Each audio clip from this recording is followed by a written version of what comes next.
Hey besties, welcome back to the channel. It is a wild Wednesday, and honestly the vibes are absolutely chaotic today.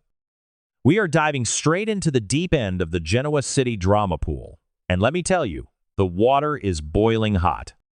Grab your iced coffees, strap in, and let's get into the absolute madness that just dropped on our screens. You guys, I am deceased. Stop what you are doing right now.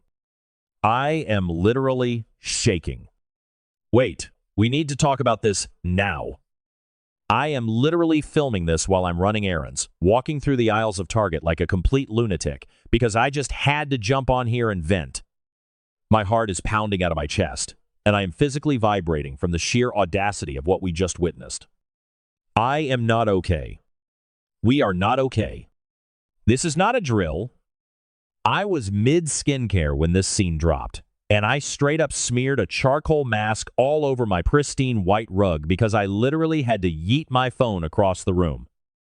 I cannot even process the absolute cinematic mayhem that just unfolded at the Abbott mansion. Send help. My soul has actually left my body. Okay, wait, my brain is buffering. Okay, back to the main event. Let me set the scene because it is giving major high-octane psychological masterpiece where the stakes are astronomical. Jack Abbott is literally in a coma right now. Did I say that yet? Ugh, my brain is mush. Moving on. He is in a coma because Patty Williams, the absolute menace of Genoa City, stabbed him.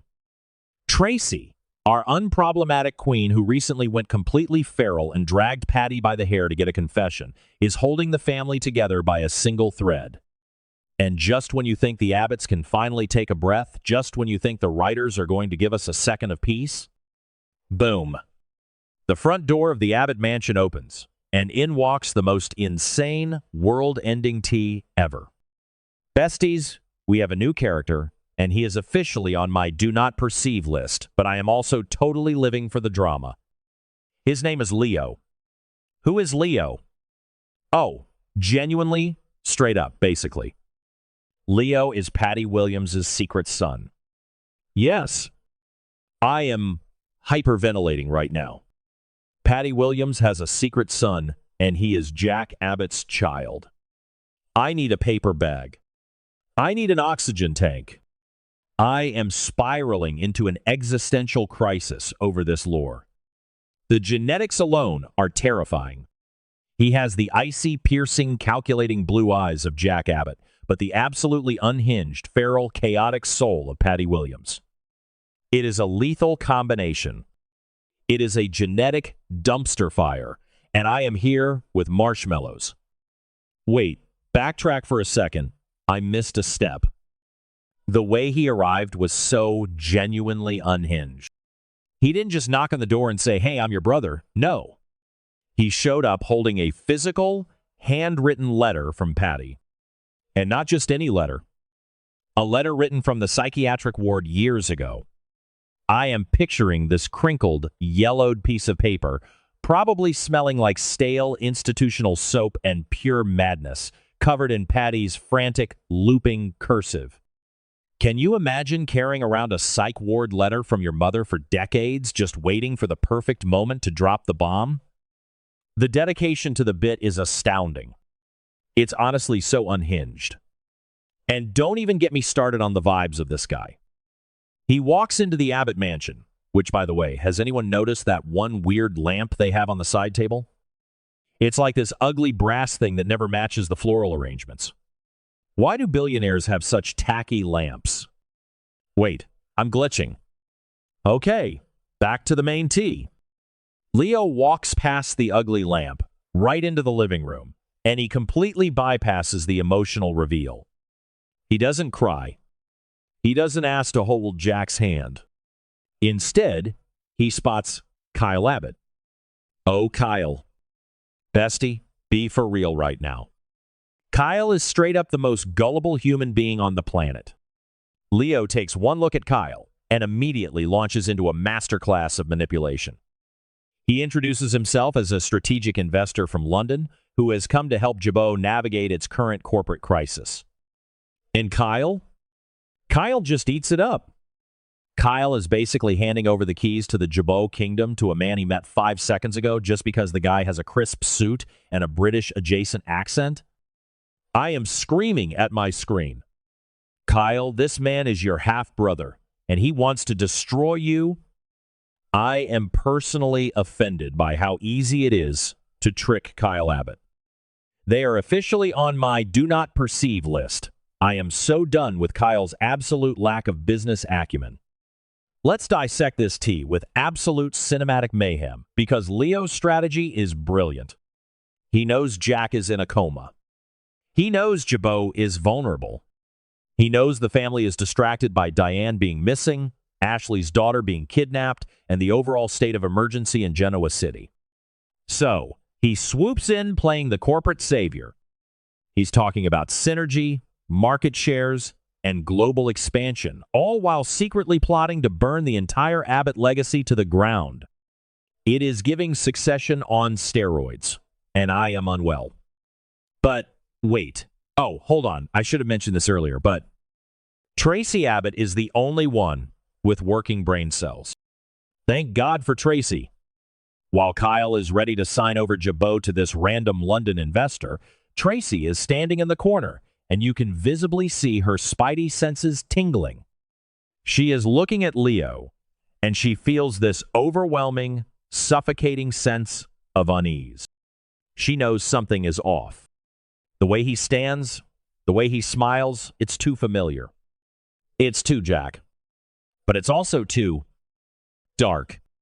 And then, you guys, this is the moment I literally had to pause the episode and scream into a pillow. The whistling. The whistling. Leo is standing in the Abbott living room, waiting for Kyle to fetch some documents or whatever nonsense, and he starts casually whistling a tune. But it's not just any tune. It is a very specific, eerie, haunting melody that only Patty Williams knows. It's the tune Patty used to hum when she was spiraling.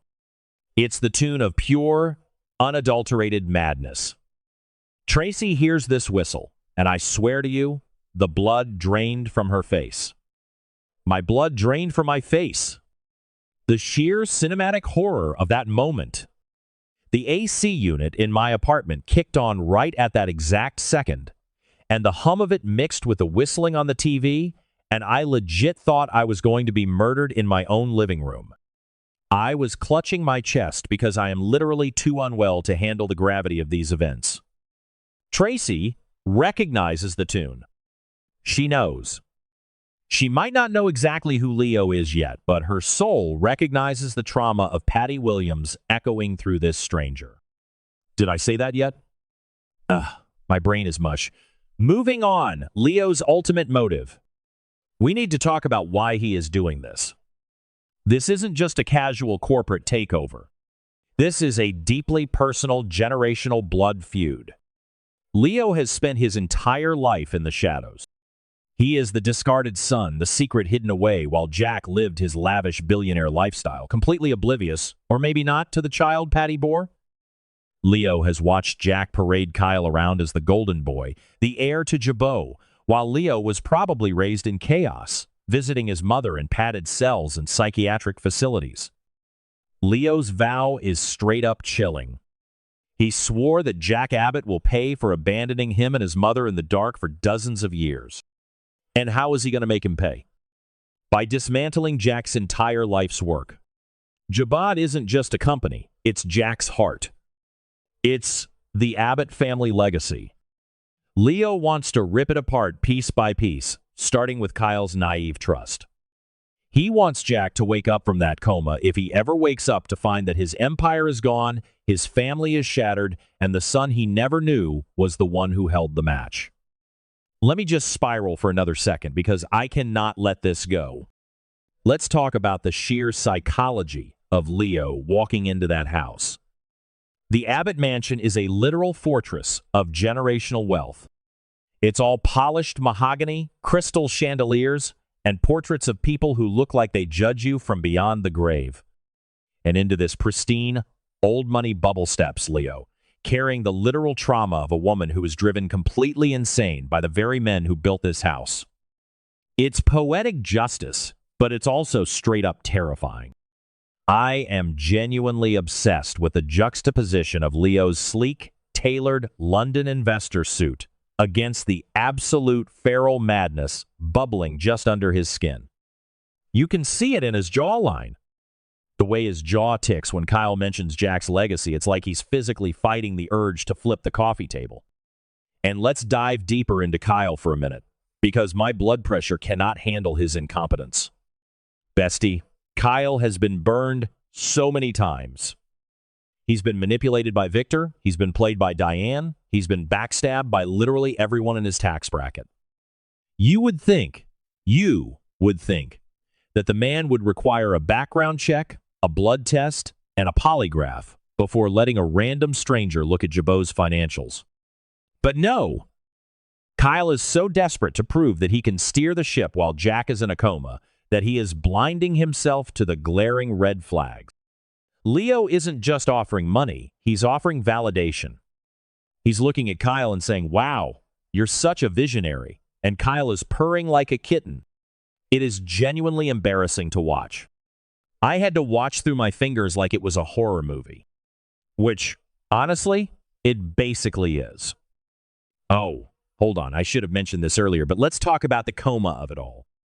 Jack is lying in a hospital bed, hooked up to a million machines, completely defenseless. The irony is just too thick.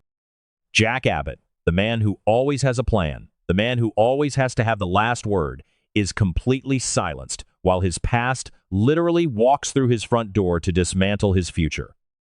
Does Jack even know about Leo? Was this a secret Patty kept entirely to herself, raising this boy in the shadows of her own delusions? Or did Jack know and bury it, like he buries every other inconvenient truth? If Jack knew, I swear to God, I will personally climb through the screen and unplug his monitors myself. Okay, maybe not, but you get the vibe. The betrayal I feel on behalf of characters who don't even exist is astronomical. And Tracy. Sweet, precious Tracy. The whistling scene is going to haunt my nightmares, but we need to talk about what happens next. Tracy isn't just going to sit there. She just beat a confession out of Patty. Tracy is in her vigilante era. She is not the quiet sister baking cookies anymore. She is the protector of the realm. When she heard that whistle, it wasn't just fear in her eyes. It was realization. I am manifesting a full-blown detective arc for Tracy. I need her hacking into London databases. I need her dusting that psych ward letter for fingerprints. I need her going full FBI on Leo. But Leo is smart. He's got Jack's intellect. This is going to be a chess match between a sociopathic secret son and an aunt who has absolutely nothing left to lose.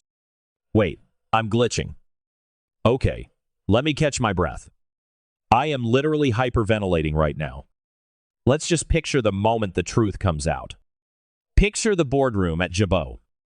Kyle is about to sign the final papers to hand over control to Leo.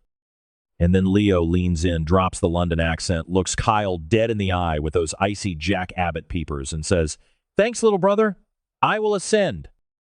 My soul will actually leave the stratosphere." The villain arc is about to go nuclear, and I am strapped in for the ride. I'm calling it right now, the villain arc is about to go nuclear. Manifesting a total dumpster fire by the next update. Leo is going to infiltrate Jabot. He's going to isolate Kyle, and he's going to gaslight Tracy into thinking she's losing her mind. And what happens when Patty finds out her son is finally executing their master plan? Patty is already out there causing absolute chaos with Dr. Markham, kidnapping Abby and Dominic.